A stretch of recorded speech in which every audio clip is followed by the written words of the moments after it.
Muy buenas noches. Nosotros somos el grupo número 13 de la materia de Comunicaciones Industriales y Sistemas de SCADA. Mi compañero Carlos Villamar y mi persona, Tito Toscano. Hablaremos el día de hoy sobre los modelos OSI-ISO y TCP/IP.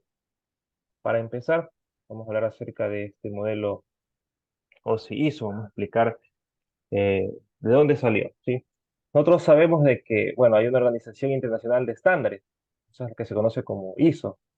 Y esta organización enfrentó proliferación de sistemas cerrados de redes con un modelo definido como de interconexiones de sistemas abiertos. Entonces, estos sistemas se aplicaban a la comunicación desde una computadora personal operando desde una red hasta el intercambio de datos entre un satélite y la estación de la Tierra en este caso. Pero antes de esa estandarización, muchas redes propietarias existían, pero se encontraban de que había un solo fabricante y de que este fabricante no podía satisfacer las demandas o suministrar todos los equipos para una compañía relativamente grande. Es por esa razón que surge el modelo referencial OSI, aceptado como estándar internacional ISO 7498-1. Desde ese momento es que se ha trabajado continuamente en el desarrollo de los protocolos basados pues en ese estándar. El modelo referencial OSI es una estructura modular que contiene 7 capas que gobiernan la transmisión de información entre diversos sistemas, así como también dentro de un solo sistema, dentro de una red heterogénea. Entonces, cada capa, de la que vamos a hablar más adelante, tiene una función en particular. Pero en resumen, podemos decir que las capas inferiores, como de la 1 a la 4, gobiernan la comunicación entre los procesadores. Con la ayuda de estos se establece conexiones a través de las cuales los datos en cualquier formato son canalizados desde su punto de origen hasta su destino, ¿sí? Los niveles del 5 al 7 gobiernan la comunicación entre las aplicaciones dentro de los procesadores. Su tarea básicamente es la asegurar que la comunicación entre las funciones de transmisión y recepción funcionen correctamente pues, en la computadora. Entonces, como vemos en el gráfico, están los diversos niveles, empezando desde el físico, el nivel de enlace de datos, el de red, de transporte, de sesión, el de presentación y el de aplicación. ¿Sí? Entonces vamos a ir hablando uno por uno. Vemos, la capa física o nivel físico. Este nivel define las características mecánicas, eléctricas y funcionales para establecer las conexiones físicas, o sea, permite la transmisión de bits entre un extremo al otro de un medio físico. Por eso se entiende por característica mecánica a la forma y al tamaño de los conectores, de la cantidad de circuitos y de los detalles del medio físico.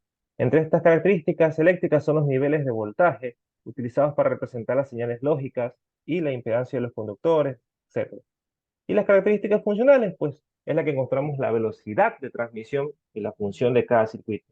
La capa física determina la topología y el medio físico. Siguiente, la capa de enlace. Esta capa de enlace asegura el envío y la recepción de tramas entre estaciones. Tiene dos subcapas, la de control de acceso al medio, MAC, que define el procedimiento por el cual las estaciones acceden al uso de un medio físico compartido, pero sin que se producen interferencias entre ellas. Y la otra subcapa es la del control lógico de línea, LLC, que establece los procedimientos para una transmisión libre de errores, incluyendo el chequeo de tramas. Bien, siguiente, la capa de red. Esta capa agrega información requerida para el manejo de los paquetes en una red con múltiples caminos. En este caso existe más de un camino posible para que un mensaje vaya de una estación a otra. Así que es necesario que se definan procedimientos para seleccionar el camino que seguirá el mensaje. Así también como hay procedimientos para casos de congestión de tráficos en un solo camino. Seguimos con la capa de transporte. Sí, esta capa divide la información a transmitir en paquetes. ¿Por qué lo hace así? Pues para permitir la detección de errores en forma más ventajosa, además de asegurar su correcto ordenamiento. Esta función es crítica en una red global WAN, la red global WAN, en la que generalmente los paquetes llegan en forma desordenada. Seguimos con la capa de sesión, que es la que establece los procedimientos para que dos programas residentes de dos computadoras dialoguen entre sí. Uno de sus servicios pues consiste en el control del diálogo. Luego sigue la capa de presentación. Entonces, esta capa básicamente prepara la información transmitida para su uso en el nivel de aplicación. Efectúa las interpretaciones y conversiones de datos requeridos. Estas conversiones típicamente pueden incluir formatos ASCII y EBCDIC, y el encriptado y el desencriptado de la información. La encriptación de información es necesaria para la transmisión de información confidencial en una red pública como lo es WAN. Bien, y finalmente, pues viene la capa de aplicación, que es la que provee los servicios que se dan a los usuarios finales, dando acceso a la información, como la emulación de terminales, de transferencias de archivos, de correos electrónicos, etcétera. Entonces, todo esto es un nivel jerárquico, básicamente, y esto se lo acopla a la industria. Dependiendo de la aplicación, pues siempre se respeta este nivel jerárquico. A continuación, mi compañero va a hablar sobre el modelo TCP/IP. Bien, en cuanto al modelo TCP/IP, podemos hablar un poco de la historia. Este fue creado en los 70 como una arquitectura para traslado de información o comunicación entre ordenadores. Esto fue primero como propósito principal de ARPANET, en el cual se buscaba unir dispositivos a gran escala, en este caso una WAN o Wide Area Network. Asimismo, es uno de los protocolos más utilizados para la entrega de datos de extremo a extremo, ya que se encarga de pasar desde un dispositivo hacia otro pasando por todas las capas necesarias. En el modelo TCP/IP, si se hace la comparativa al modelo OSI, pasamos de 7 capas a 4 capas. Sin embargo, no son capas completamente distintas o que no tienen relación entre ellas. Lo que sucede es que el modelo TCP/IP condensa la parte de aplicación, presentación y sesión en una sola capa, la cual se la conoce como aplicación. En ellas están puestas también las tareas individuales de cada una de las capas del modelo OSI. En transporte se queda prácticamente igual y la parte de Internet es ahora lo que se conocía como la red, network. Y finalmente el network access o el acceso a la red es lo que se tiene en la parte de la capa física y también del acceso o el enlace de los datos. Entonces, una vez que ya se ha revisado las definiciones de las capas del modelo OSI, será mucho más sencillo hablar de TCP/IP. En las capas de TCP/IP tenemos desde abajo hacia arriba lo que es el acceso a red. Recordemos que el acceso a red era el condensado en todo caso de la parte física y también de la parte del enlace de datos. Entonces, por lo tanto, este se va a encargar principalmente de controlar los dispositivos de hardware. Como mencionó mi compañero, aquí viene la parte de conectores, puertos y a su vez de protocolos a escala física. Es decir, si el traslado se realiza por voltaje, por corriente y qué parámetros se deben especificar en cada una de esas conexiones. Adicional a eso está la parte del enlace de red, y ya sabemos que está condensado todo en exceso de red. En esto están los medios de red, es decir, el protocolo utilizado luego de hacer esa conexión física. Tendremos Ethernet, que es que es un protocolo que luego se va a hablar en las próximas tareas, así mismo como el PPP, o lo que es Point-to-Point Protocol, o protocolo de punta a punto, que es lo que se hablaba de un control de extremo a extremo que tiene la capacidad del TCP/IP, así mismo como Wi-Fi, ¿ya? También podemos hablar de tokens o llaves, ¿ya? O claves que también se pueden utilizar para una conexión de punto a punto, que también está concebido en el acceso de red. A diferencia del estándar del modelo OSI, el modelo OSI se refiere a un modelo específico de protocolo para la parte física o la capa física y para el enlace de datos. Sin embargo, en el acceso de red o lo que es la primera capa del TCP/IP, no se hace referencia a ningún en específico, sino que se lo deja a libre eh, determinación del fabricante. Luego viene la capa de Internet. Esta parte vemos que es la parte de red, en lo que era el modelo OSI, y por lo tanto se encarga de determinar la mejor ruta a través de la red. La red en todo caso no solo tiene un camino para llegar desde la fuente hasta el destino, sino que existen varios caminos. Entonces él deberá decidir, tomando en cuenta varias consideraciones como el tráfico de la red, la cantidad de paquetes, el tamaño de los paquetes, por dónde es mejor ir de un lado a otro. Entonces en este caso vamos a hacer referencia a lo que son las direcciones, ya que es necesario saber direcciones desde la fuente y también la dirección del destino para que la información llegue hacia donde debe llegar. Entonces veremos lo que es IP, ya ARP e ICMP. Todo esto correspondiente a protocolos de direccionamiento o también de identificación en la red.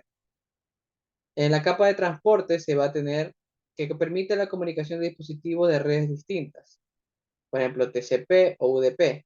En este caso hablamos de que si una red ya es más grande, eventualmente uniremos redes más pequeñas para formar esa red más grande. Entonces, por lo tanto, él debe saber comunicarse y debe saber hacia dónde enviar los paquetes que salen de un emisor a un recibidor. Entonces, esto se carga en la parte de transporte. La última capa esta viene a ser la de aplicación, que en sí condensa lo que es presentación y la codificación de datos. En codificación, como mencionó en el modelo OSI, es el tema de eh, encriptar la información, ya que esta no debe ser visible para cualquier persona que lo desee. En este caso vamos a tener el FTP, HTTP o SMTP como los protocolos que se encargan de la parte de presentación de los datos y también de la codificación. Recordemos que en la parte de aplicación no solo se muestran datos, es decir, presentación, sino que también se adquieren datos, ¿ya? Entonces, del lado derecho de la transparencia vamos a ver un pequeño diagrama. Este diagrama empieza desde arriba, donde dice sender o aquel que envía, va a pasar por la capa de aplicación, el cual va a recibir los datos que él quiere enviar, luego por la capa de transporte, que decide la comunicación desde el que envía hacia dónde debe ir. Asimismo como la capa de internet que decide por qué protocolo y de cuál camino se debe transmitir esa información. Luego la parte de acceso de red que conlleva el protocolo eh, a baja escala y también la parte física. Luego se transfiere por la red o por cableado en todo caso. Y luego viene el proceso inverso. Desde la parte más baja, es decir, la parte física o el acceso de red, ya pasando por la capa de internet, luego por la capa de transporte, luego por la capa de aplicación y finalmente llegando al que recibe. La persona que recibe, él también lo está viendo desde la parte de aplicación, así que únicamente él se concentra en, en recibir los datos. Así como el que envía se encarga solo de enviar, el que recibe solo de recibir. Y todo este proceso realmente pasa detrás de pantalla, lo que no puede ver el usuario.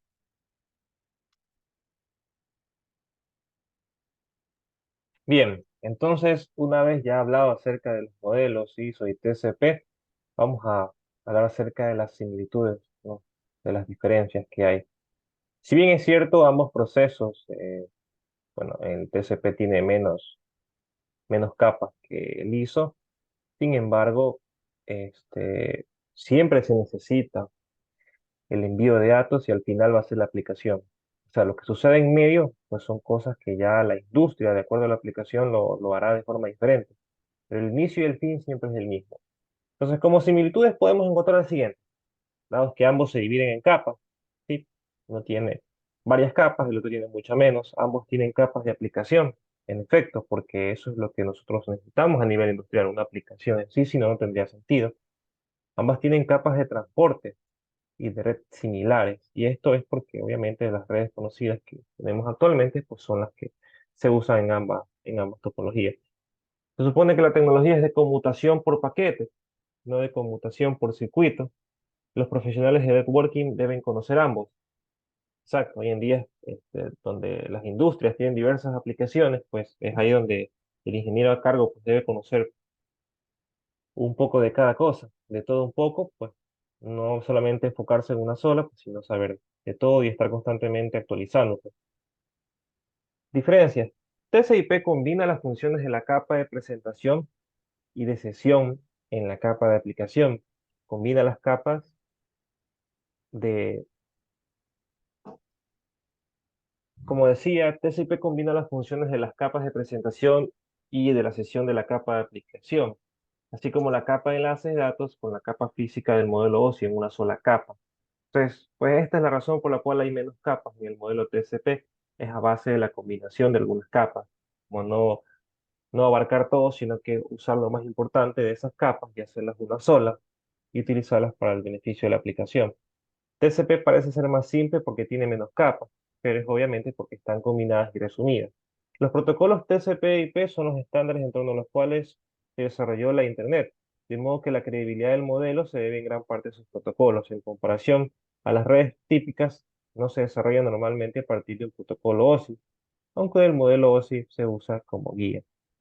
Entonces, nosotros podemos concluir pues de que el modelo OSI fue la base de todo. Sin embargo, el TCP fue una optimización.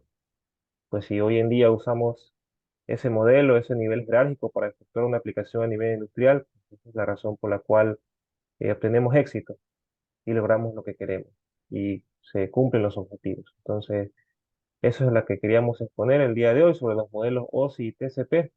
Muchas gracias. Gracias.